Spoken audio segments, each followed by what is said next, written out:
역시 아삽의 시죠. 시인데 이 공동체의 절박한 회복, 그것을 기도하고 있는 내용입니다. 공동체의 회복이라고 하면 뭐 역시 이스라엘 이야기하겠죠. 그래서 시인은 하나님을 만군의 하나님 이렇게 부릅니다. 4절 보시면 만군의 하나님 그렇게 부르고 있죠. 또 14절 보시면 만군의 하나님 또 그렇게 부르고 있고, 계속 만군의 하나님, 만군의 하나님 그렇게 부르고 있고, 마지막 결론에 가서도 19절에서도 만군의 하나님 이렇게 부르고 있는 이유는 이 공동체가 가지고 있는 절박한 기도 문제를 해결해 주십사라고 하는 간절한 염원을 담아서 하나님 앞에 부를 때 만군의 하나님 이렇게 부르고 있습니다. 그리고 또 이스라엘은 고대 사회가 그 전쟁을 늘 했기 때문에 이 군대 하나님이라고 하는 이 마하나임이라고 하는 말을 자주 썼습니다.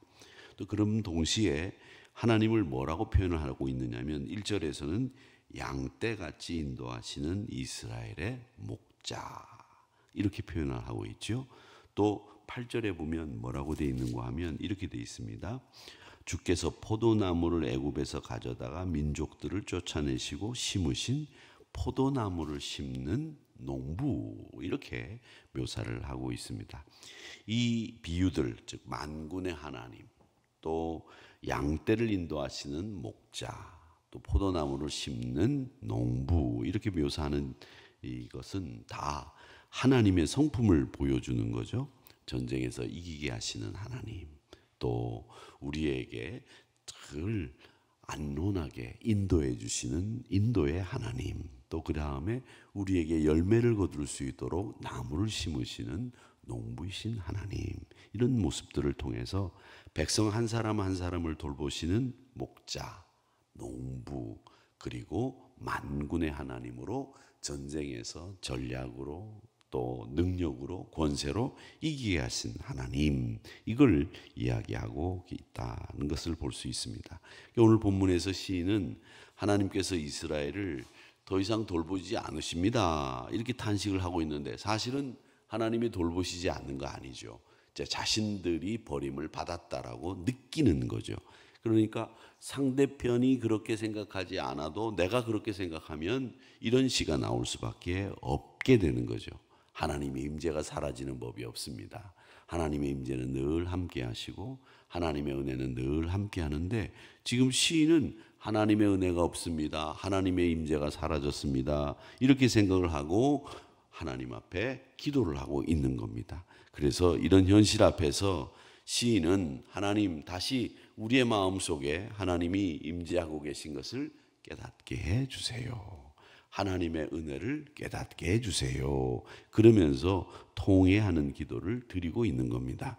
1절에서부터 7절까지의 말씀에 보면 시인은 하나님께 구원해 달라고 간구하면서 과거 광야 서쪽 요단강을 건넌 그 서쪽에서 진을 쳤던 에브라임과 므낫세, 베냐민 지파를 언급을 하는데, 이 베냐민 지파와 므낫세 지파, 에브라임 지파는 제일 먼저 뭐를 했습니까? 요단을 건너기 전에 이 므낫세 지파는 뭘 요구했느냐면 모세와 여호수아에게 이런 요구를 했어요.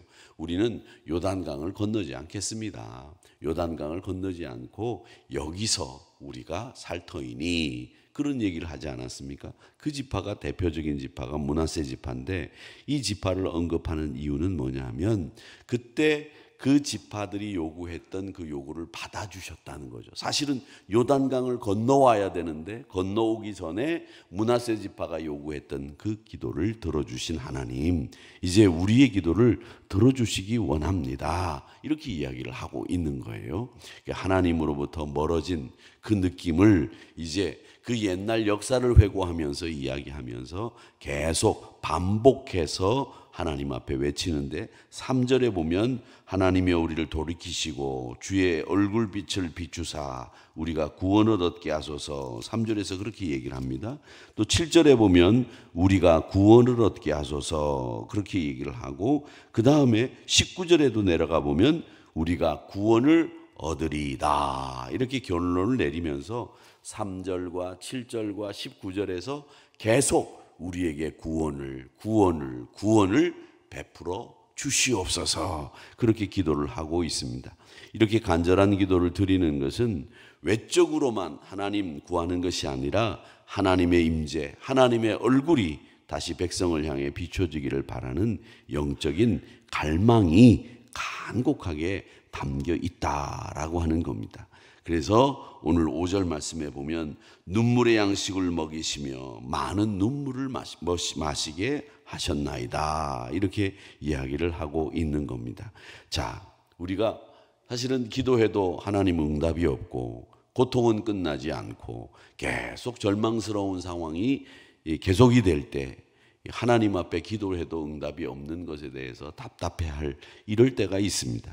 이스라엘은 지금 하나님 앞에서 하나님이 왜 도대체 입을 다물고 계시는지 하나님 앞에 울부짖고 있는 겁니다. 그런데 그 울음은 단순히 감정의 표현만이 아니라 주의 얼굴을 돌리신 이유가 뭐냐, 이걸 생각해 볼 때 그 주의 얼굴을 돌리신 이유가 자신들의 죄 때문인 것을 깨닫고 하나님 앞에 돌이키려고 하는 참된 회개의 모습을 우리에게 보여주고 있다라고 하는 거죠. 우리도 때때로 하나님이 멀게 느껴질 때가 있습니다. 또 생각했던, 신뢰했던 사람들이 이 내 신뢰를 배반하는 경우들이 있습니다. 그럴수록 여러분 말씀과 기도를 포기하지 마셔야 됩니다. 말씀 보기, 기도하기, 이건 우리 삶 속에서 우리를 회복시켜 주시는 가장 능력 있는 하나님의 방법입니다. 그런데 우리가 말씀과 기도를 포기하고 계속 그 상황에 매몰돼서 절망하다 보면 결국은 하나님의 임재가 없는 신앙생활의 껍데기만 누리게 되고 생명 없는 형식만 누리게 될 때가 있습니다. 오늘 우리 가정과 교회 그리고 이 나라 가운데에서도 하나님의 얼굴빛이 다시 비추어지기를 간절히 기도하는 저와 여러분이 되시기를 주님의 이름으로 축복합니다. 그런 다음에 이제 8절에서부터 13절까지 말씀을 쭉 보면 뭘 얘기하느냐면 이전에는 번성했던 포도나무에 대해서 이 얘기를 합니다. 하나님이 이제 애굽에서 옮겨 심으신 포도나무를 이스라엘로 비유해서 설명을 하고 있죠. 애굽에서 노예 생활하고 있던 포도나무를 하나님이 가나안으로 옮기셨습니다. 이 가나안으로 옮기신 일을 누가 하셨느냐? 하나님이 하셨다는 거죠. 그래서 이스라엘 민족의 정체성, 우리가 누구냐라고 하는 것을 분명하게 보여주는 내용이 8절이에요. 주께서 한 포도나무를 애굽에서 가져다가 민족들을 쫓아내시고 그것을 심으셨나이다. 이 말 한마디가 이스라엘 백성들이 애굽에서 나와서 가나안 땅에 정착하게 되는 과정을 완벽하게 그려주고 있습니다. 애굽에서 인도하시고 가나안 땅에 깊이 뿌리를 내리게 하시고 그 영향력으로 지중해와 유브라데 강까지 미쳤다라고 얘기를 하는데 11절 말씀해 보세요. 그 가지가 바다까지 뻗고 지중해죠. 넝쿨이 강까지인데 이 강은 이 성경에 나오는 강은 다 유브라데 강입니다. 유브라데 바벨론 강가에 있는 강입니다. 이 강을 이야기하는 이다. 이스라엘 백성들에게 강은 그리고 자기네 나라에 있는 강 얘기하면 어느 강이 있죠? 요단강. 그 다음에 유브라데 강. 요게 성경에 나오는 가장 많이 표현되는 강이에요. 그래서 먼 강 그러면 유브라데 강입니다. 그 다음에 우리의 강이라든지 강을 건널 때 강 서쪽, 동쪽 이렇게 얘기할 때는 요단강을 이야기하는 겁니다. 그래서 이스라엘 백성들의 강은 어떻게 보면 우리는 한강도 있고 뭐 미시시피 강도 있고 뭐 낙동강도 있고 그 다음에 뭐 그 중국의 장하라고 하는 그 큰 강도 있고 뭐 강이 많잖아요. 세계에서 제일 긴 강이 뭐냐? 나일강이다. 뭐 이런 것도 배우고 그랬어요. 나일강은 뭐 저 남아프리카 공화국에서 뭐 애굽으로 해가지고 이집트로 해가지고 뭐 간다 이렇게 강이 많은데 이스라엘 사람들의 강은 딱 두 개, 유브라데, 요단 이렇게 두 개가 있다. 물론 다른 강도 표현이 나옵니다만은 이 사람들이 시를 쓰거나 이미지를 상징할 때는 항상 요단과 유브라데였다. 근데 오늘 여기에 그 강까지 미쳤거늘이라고 하는 말은 자기들의 세력이 포도나무를 하나님이 애굽에서 이 가나안에다가 심었는데 그 세력이 지중해까지 뻗고 그 세력이 유브라데 강까지 뻗어나갔다. 우리의 국력이 신장됐다, 활성화됐다, 번영했다, 이 이야기를 말씀하고 있습니다. 그런데 지금은 어떤 상황입니까? 12절에서부터 13절에 보면 이렇게 됩니다. 12절에 주께서 어찌하여 그 담을 허시사 길을 지나가는 모든 이들에게 그것을 따게 하셨나이까? 포도나무가 열매를 맺혔는데 담을 헐어버려가지고 지나가는 사람마다 다 포도나무를 따먹어요. 다 따먹어요. 그런 경우들이 있다는 거죠. 길을 가다가 보니까 살구나무가 이렇게 걸려있는 거예요. 살구나무가 길에. 근데 살구나무가 이렇게 가만 보니까 살구가 요만한 게 굉장히 잘 열었어요. 근데 제 옆에 있는 친구 목사가 야, 살구가 너무 잘 익었다. 흔들어 보자. 흔드니까 살구가 우두두두둑 떨어지네. 그래가지고 보니까 이 살구는 약을 안 하면 안 된대요, 요즘에는. 근데 약을 한 것 같아. 그래서 물로 씻어갖고 제가 한번 먹어봤어요. 무지하게 맛있더라고요. 살구가. 요즘 살구철이라고 하더라고요.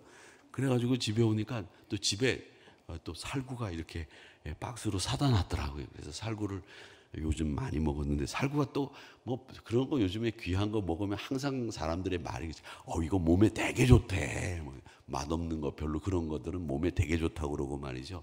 라면은 먹으면 큰일 난다고 마치 지금 당장 죽을 것처럼 얘기를 꼭 합니다만은 살구들이 있는데 그렇게 이 포도나무나 뭐나 이런 것들이 떨어졌다. 그것을 따게 했다는 거예요. 길 지나다니는 사람들이 담을 허물고 따먹는다는 말은 뭡니까?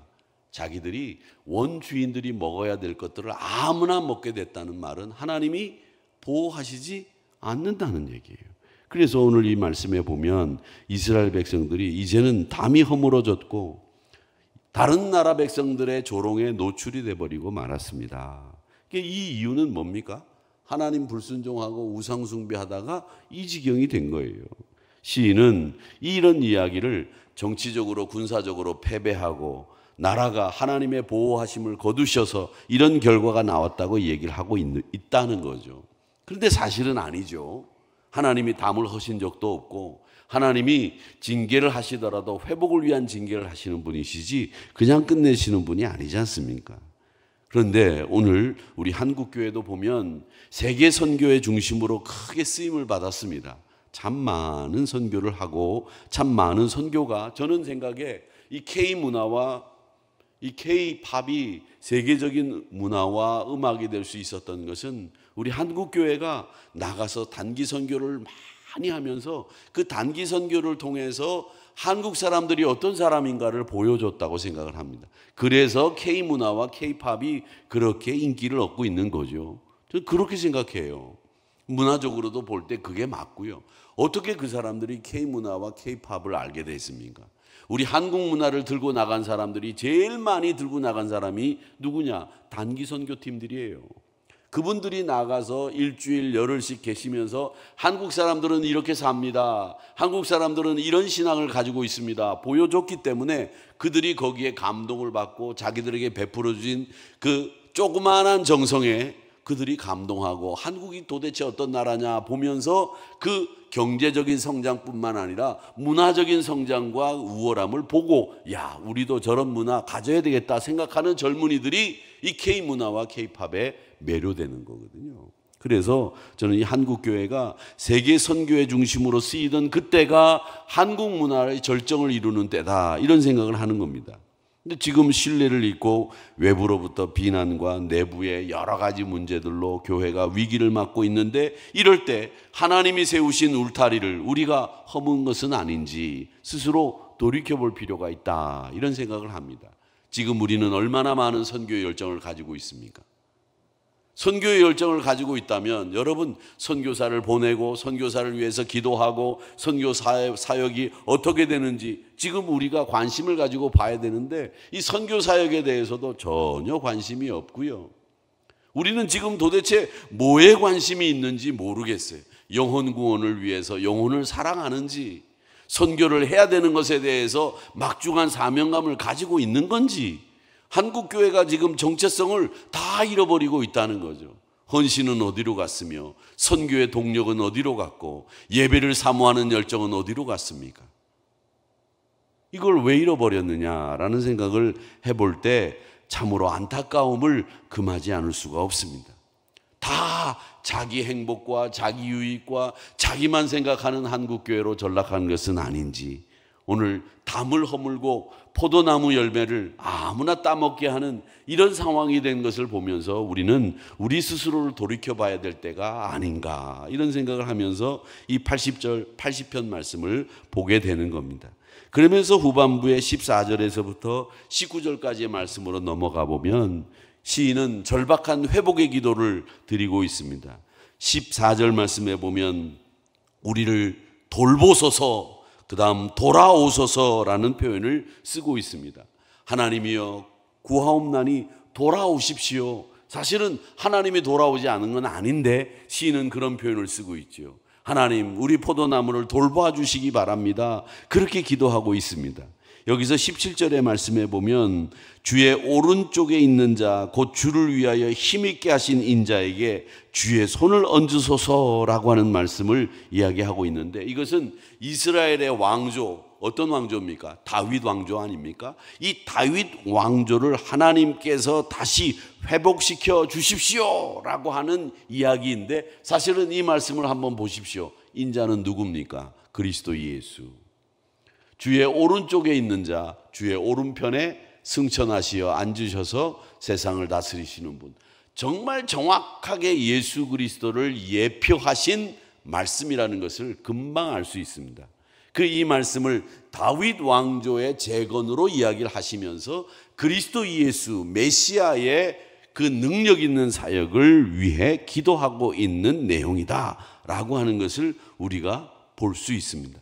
어떤 해석이든 핵심은 똑같습니다. 하나님이 세운 자를 통해서 이스라엘이 다시 회복되기 원합니다.